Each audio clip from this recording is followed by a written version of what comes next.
Just 10 ನಿಮಿಷದಲ್ಲಿ ಈಸಿಯಾಗಿ hotel style pepper chicken. ನಾನಿವತ್ತು 3/4 kg ಚಿಕನ್ನ ತೊಗೊಂಡಿದ್ದೀನಿ. ಇದಕ್ಕೆ 1.5 ಈರುಳ್ಳಿನ ಚಿಕ್ಕದಾಗಿ ಹಚ್ಚಿಟ್ಕೊಂಡಿದ್ದೀನಿ. ಗ್ರೇವಿ ಜಾಸ್ತಿ ಬೇಕು ಅಂತಿದ್ರೆ ಒಂದು ಈರುಳ್ಳಿನ ಪೇಸ್ಟ್ ಕೂಡ ಮಾಡಿ ಹಾಕೋಬೋದು. ಆಮೇಲೆ 7ರಿಂದ 8 ಮೆಣಸಿನ್ಕಾಯಿನ ಸಣ್ಣದಾಗಿ ಕಟ್ ಮಾಡಿ ಇಟ್ಕೊಂಡಿದ್ದೀನಿ. ಜೊತೆಲಿ ಸ್ವಲ್ಪ ಕೊತ್ತಂಬರಿ ಸೊಪ್ಪು ಮತ್ತು ಸ್ವಲ್ಪ ಪುದೀನ ಸೊಪ್ಪು. ಈಗ ಸ್ಟವ್ ಮೇಲೆ ಪಾನ್ ಇಟ್ಕೊಂಡು ಪಾನ್ಗೆ 2 ಸ್ಪೂನ್ ಎಣ್ಣೆ ಹಾಕಬೇಕು. ಎಣ್ಣೆ ಕಾಯ್ತಿದ್ದಂಗೆ ಅದಕ್ಕೆ ಅರ್ಧ ಸ್ಪೂನು ಅಜ್ವೈನ, ಆಮೇಲೆ ಅದಕ್ಕೆ ನಾನು ಇವಾಗ ಅರ್ಧ ಸ್ಪೂನು ಸೋಂಪು ಹಾಕ್ತಿದ್ದೀನಿ.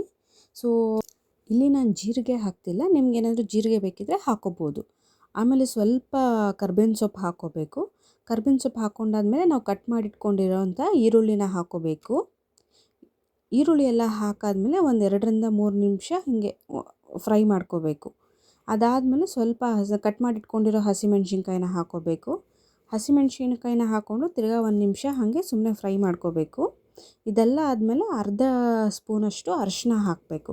ಅರ್ಧ ಸ್ಪೂನಷ್ಟು ಚಕ್ಕೆ ಲವಂಗ ಪೌಡ್ರ್ ಏನಿರುತ್ತೆ ಅದು ಹಾಕಬೇಕು. ಆಮೇಲೆ 2ರಿಂದ 3 ಸ್ಪೂನಷ್ಟು ಶುಂಠಿ ಬೆಳ್ಳುಳ್ಳಿ ಪೇಸ್ಟ್ನ ನಾನಿಲ್ಲಿ ಹಾಕ್ಕೋತಾ ಇದ್ದೀನಿ. ಇದೆಲ್ಲ ಹಾಕ್ಕೊಂಡಾದ್ಮೇಲೆ ಚೆನ್ನಾಗಿ ನಾವು ಇದನ್ನು 2ರಿಂದ 3 ನಿಮಿಷ ಫ್ರೈ ಮಾಡ್ಕೋಬೇಕು.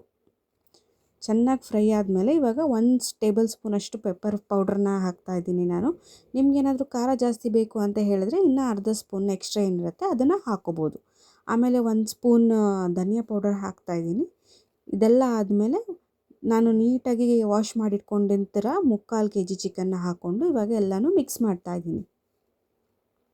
ಇದೆಲ್ಲ ಮಿಕ್ಸ್ ಮಾಡಿ ಆದಮೇಲೆ ನಾವಿದಕ್ಕೆ ಸೋಯಾ ಸಾಸ್ ಹಾಕ್ಕೊಳ್ಳೋಣ. ಎಷ್ಟೋ ಜನ ಮನೇಲಿ ಮಾಡೋ ಪೆಪ್ಪರ್ ಚಿಕನ್ ಹೋಟೆಲ್ ಥರ ಕಲರ್ ಬರಲ್ಲ ಅಂತಿರ್ತಾರೆ. ಸೊ ಹಾಗಾಗಿ ಪೆಪ್ಪರ್ ಕೂಡ ಜಾಸ್ತಿ ಹಾಕ್ತಾರೆ. ಎಷ್ಟೇ ಪೆಪ್ಪರ್ ಹಾಕಿದ್ರೂ ಕಲರ್ ಬರಲ್ಲ ಅಂತಾರೆ. ಹೋಟೆಲ್ಗಳಲ್ಲೆಲ್ಲ ಫುಡ್ ಕಲರ್ ಯೂಸ್ ಮಾಡ್ತಾರೆ. ಸೊ ನಾವು ನ್ಯಾಚುರಲ್ ಆಗಿ ಸೋಯಾ ಸಾಸ್ ಹಾಕ್ಕೊಂಡು ಅದೇ ಥರ ಕಲರ್ ಮಾಡಿ ಬರೆಸ್ಕೋಬೋದು. ಆಮೇಲೆ ನಾವು ಕಟ್ ಮಾಡಿಟ್ಕೊಂಡಿರೋಂಥ ಪುದೀನ ಹಾಕ್ಕೋಬೇಕು.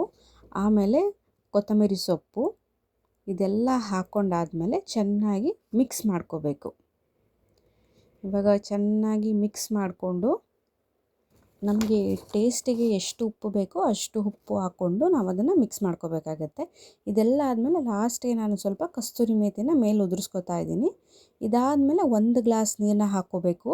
ಸೊ ಗ್ರೇವಿ ಏನಾದರೂ ಜಾಸ್ತಿ ಬೇಕು ನಿಮಗೆ ಅಂತ ಹೇಳಿದ್ರೆ ಇನ್ನೂ ಒಂದು ಅರ್ಧ ಗ್ಲಾಸ್ ನೀರನ್ನ ಜಾಸ್ತಿ ಹಾಕ್ಕೊಂಡು ನೀವು ಬೇಯಿಸ್ಕೋಬೋದು.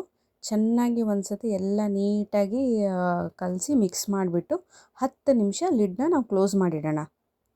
ಸೊ ಇವಾಗ 10 ನಿಮಿಷ ಆಗಿದೆ. ಬನ್ನಿ 10 ನಿಮಿಷ ಆದಮೇಲೆ ಹೇಗಾಗಿದೆ ನೋಡೋಣ. ವಾವ್, ಪೆಪ್ಪರ್ ಚಿಕನ್ ಅಂತೂ ಫುಲ್ ಸಖತ್ತಾಗಿದೆ. ನಾವು ಇದನ್ನು ರೈಸ್ ಜೊತೆಗೆ ಇಲ್ಲ ಚಪಾತಿ ಜೊತೆಗೆ ಹಾಕ್ಕೊಂಡು ಚೆನ್ನಾಗಿ ಬ್ಯಾಟಿಂಗ್ ಮಾಡ್ಬೋದು. ಈ ಥರ ಕುಕ್ಕಿಂಗ್ ವಿಡಿಯೋಸ್ ಬೇಕು ಅಂತ ಹೇಳಿದ್ರೆ ಮಿಟ್ಟಿ ಆ್ಯಂಡ್ ಮ್ಯಾಜಿಕ್ ಡೈರೀಸ್ ಚಾನಲ್ಸ್ಗೆ ಸಬ್ಸ್ಕ್ರೈಬ್ ಆಗಿ. Thank you.